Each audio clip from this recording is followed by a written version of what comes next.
bienvenue pour un nouvel épisode du Déclic. J'espère que vous allez bien et cette semaine on se retrouve un petit peu pour un épisode 2 de l'épisode de la semaine dernière autour du travail de l'auteur Gay Hendricks qui parlait justement de notre capacité à recevoir bonheur, succès et épanouissement, et il nous disait justement dans son travail qu'on pouvait avoir comme une limite un réservoir qu'on se donnait qui était un petit peu créé dans notre enfance et qui avait des peurs associées, la peur d'avoir quelque chose qui cloche chez nous, la peur d'être un poids pour les autres, la peur d'éclipser quelqu'un, la peur de laisser des gens derrière nous si justement on accédait à plus de bonheur et plus d'épanouissement. Donc avec des comportements associés, d'auto-sabotage. Et avant de parler de zones de génie, il y a 3 zones qui sont intéressantes à repérer pour mieux vous connaître. Donc la première, c'est zones d'incompétence. Ce sont vraiment des activités où vous voyez bien que quand vous les faites, vous n'êtes pas très doué. Il y a des gens qui sont bien meilleurs que vous. En plus, sûrement, elles vous ennuient. En fait, vous n'avez pas grand intérêt à faire ces activités-là. Donc lui, il estime que c'est vraiment perte de temps, perte d'argent et que ce sont des activités qu'il vaudrait mieux déléguer ou en tout cas éviter au maximum si vous le pouvez.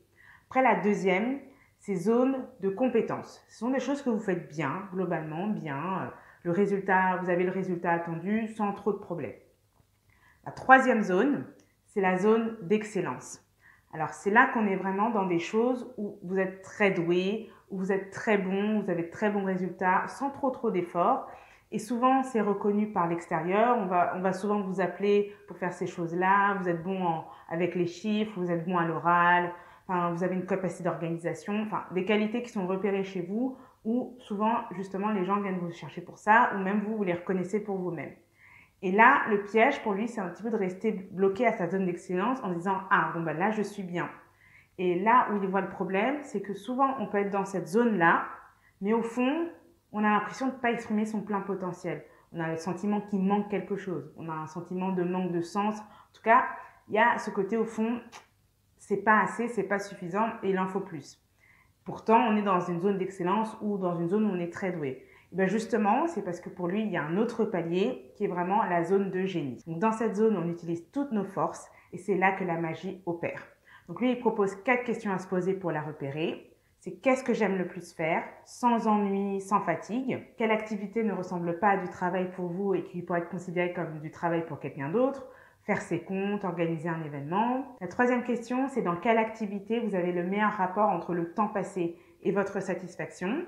Et la quatrième, c'est quel est votre don unique. Dans quelle activité, dans quelles circonstances pouvez-vous dire « là, je suis vraiment au meilleur de moi-même ». Donc le but, c'est de vivre au maximum dans sa zone de génie, vraiment de dire oui le plus possible à ces activités qui ressemblent le plus à ce qui nous nourrit, avec cette notion de plaisir, parce que finalement, dans la zone de génie, il y a beaucoup de plaisir et ce côté, j'ai pas l'impression de travailler.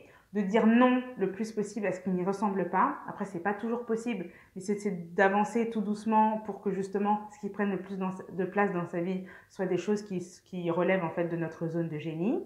Et ça, justement, en intégrant ces peurs et ces petits blocages qui peuvent nous freiner sur le chemin, en se disant que c'est normal et que le but, c'est de les faire baisser avec le temps. Pour soutenir cette démarche, l'auteur propose une intention/affirmation à se répéter tous les jours, qui est « Chaque jour, je grandis en abondance, en succès, amour et en inspirant ceux qui m'entourent à en faire de même. » Donc c'est vraiment le genre d'affirmation, de phrase où vous pouvez avoir une petite voix derrière qui dit « Non, c'est pas vrai, non, tu ne le mérites pas, etc. » Mais le but, c'est de vraiment garder tout ça en tête, de se le répéter jusqu'à ce que ces voix s'atténuent et en plus de vos actions quotidiennes, de vos petits pas, que ça devienne une réalité à force de faire les choses.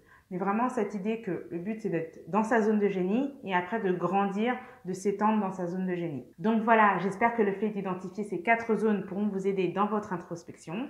Donc la zone d'incompétence, la zone de compétence, la zone d'excellence et la zone de génie. Donc j'espère que vous arriverez à vous révéler à vous-même. N'hésitez pas à partager vos réflexions en commentaire. Je vous souhaite une très bonne fin de semaine. Je vous dis à jeudi prochain. Pensez à liker, commenter et partager. Et à bientôt.